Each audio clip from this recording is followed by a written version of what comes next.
There is a hidden history that's been deliberately obfuscated from the peoples of the world, and that's why I am on the trail of the Nephilim. The Genesis 6 narrative states that the Nephilim are on the earth in those days and also afterwards. If that's true, can we find evidence that corroborates this? I'm L.A. Marzulli. Join me as we go on the trail of the Nephilim.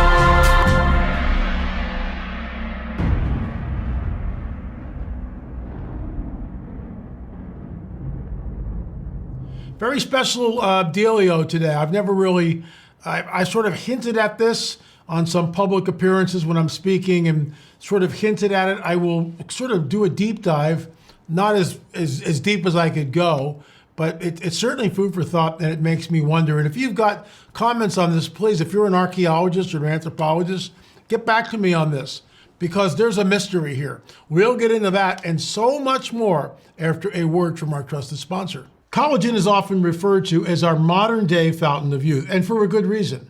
Our body loses its natural ability to produce collagen as we age. This is the reason why we see a visible decline in our skin, hair, and nails.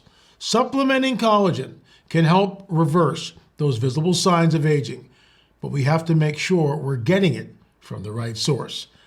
This multi-collagen uses a unique blend of the top 5 critically most important types of collagen our bodies need to help bring back the youthfulness into our skin, hair, and nails. Folks, mix it into the morning drink once a day. That's what I do. And watch as your body re-energizes and rejuvenates itself from the inside out, thanks to this powerful blend of collagen. If you've ever wondered how celebrities keep their skin, hair, and nails glowing, now you know. Folks, order it today to get a bundle of benefits like VIP health and fitness coaching for life and a new downloadable report called The 14 Foods for Amazing Skin, completely free. Folks, please be sure to go to healthwithla.com. That's healthwithla.com, or click the link below for more information. So here's what I want to talk about today. Wherever I have been, like in Sacsayhuaman that you see here, that's Erene.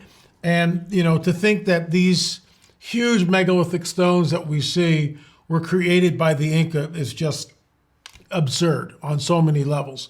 But with Sacsayhuaman, the builders vanish. No one knows who built them, okay? They say the Inca, but that's not the truth. Here's a shot at Ollantaytambo. And once again, there's this huge megalithic structure. It's incredible, and it just vanishes. You go to America Stonehenge, all the way over here in New Hampshire. That, by the way, is the Baal stone, which says to Baal of the Canaanites in dedication. So the site is there. It's about 4,000 years old. We are doing some testing on some of the artifacts that are there, specifically to get some sort of a carbon-14 dating. We'll see what happens with that. More about that in the coming weeks. I'm working with Dennis Stone. But the point is, no one knows who built America Stonehenge. Nobody. Meanwhile, the Baal stone, which was found under a bunch of dirt in a collapsed chamber. So it was underneath dirt, a foot, 2 feet, whatever. And it lay in the museum for 11 years. You've heard me talk about this before. And no one knew how to read it until Dr. Barry Feld came along. And he looked at it and said, that looks like Iberian Punic. I think I can translate it. There are people out there who run hit pieces on myself and others and Dennis Stone and Dr. Barry Feld and say, well, this is an absolute forgery. No, it's not a forgery in my opinion.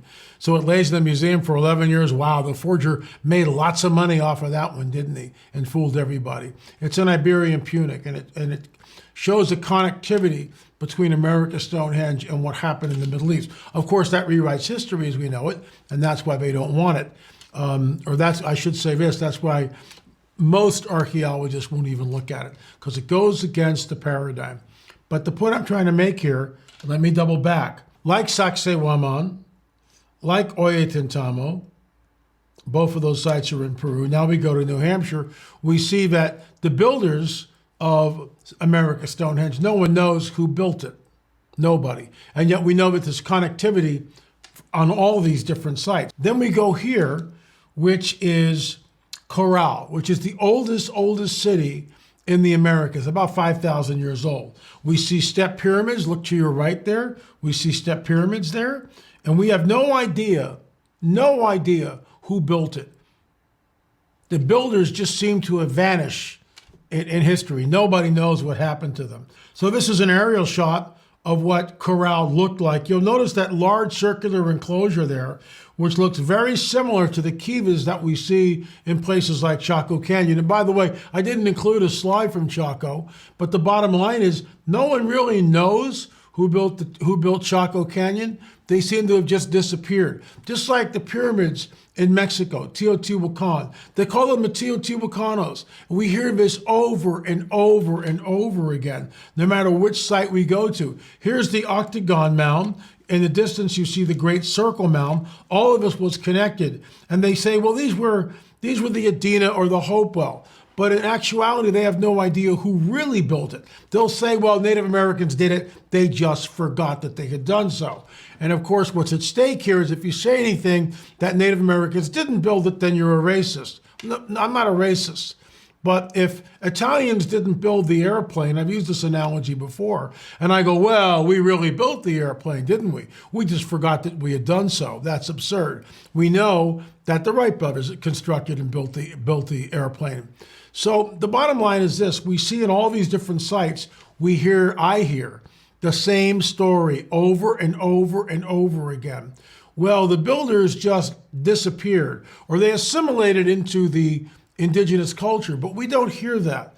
We don't have any oral tradition from any of the tribes talking about a great influx of people thousands of years ago that joined their tribe. We don't hear that. What we do hear from the first white settlers that pressed into Ohio was, we don't know who built this. It was here when we arrived. Of course, we have these huge mounds of dirt. You've heard me talk about this before. And now we go over to Portugal, and this place is called Cromagh-Amandres. They call it the Portuguese Stonehenge. Thousands of years old. They have no idea who erected it. Absolutely no idea.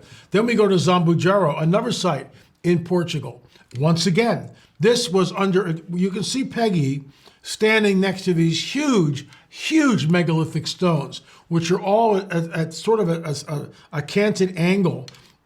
There was a tomb there. They did excavate it. We couldn't see what they had excavated. That remains under wraps as we know it. So we're not sure what they found. But the point I'm trying to make is all these stones, this entire site that you see, was then covered over with dirt. So no one knew it was there until the modern era, where archaeologists went in and did a proper excavation. Once again, just like Cromagh-Amandres, here at Zambujaro, we get the same thing. Well, we're not really sure who built it. The indigenous people just assimilated, and sometimes they use the paradigm of climate change, and so they couldn't hunt or gather as much food as they did before, so they just abandoned the site. Really? I'm not so sure I believe that. Then we have the stones at Carnac, France. At one point, there were 80,000 standing stones. 80,000 standing stones. This gives you an idea of how large some of these megalithic stones are. All placed in Carnac, France. Over 80,000 of them. Some of the sites at Carnac point to knowledge of the solstices, the 18.5-year lunar cycle, all that's embedded. Guess what? Same thing there in Carnac. Well, we're really not sure who the builders were. They just vanished. The point I'm trying to make is this. What happened to all these civilizations? And we've just gone to the continent of South America. We talked about, I didn't show a picture of it, Teotihuacan in Mexico, Chaco Canyon in New Mexico, America Stonehenge, and then we go over to Europe and Portugal. Then we go to places like Menga, Spain, where the megaliths there, it's the largest dolmen in all of Europe. And we hear the same story.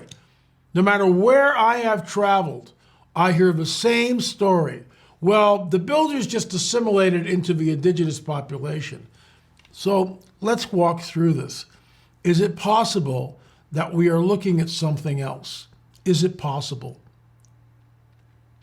We know from the biblical narrative that Sodom and Gomorrah were destroyed. We know that the Lord was about to destroy Nineveh, but he sends Jonah in, they repent. Now, Sodom and Gomorrah is a Nephilim site. Nineveh was not a Nephilim site, but they were steeped in just the most dark things you could possibly think of. Heads on a stake outside the city. They would flay their captives alive and display the skin on the walls of the city. These people were incredibly barbaric. Point I'm trying to make is, as in all these sites, the indigenous culture who creates all these sites, like Corral down in Peru, 5,000, it's over 5,000 years old, the oldest city in the Americas, don't know what happened to the people. They just vanish. By the way, in many of these sites, they have found evidence of ritualistic human sacrifice. So we know from Sodom and Gomorrah, that was a Nephilim site, it was destroyed.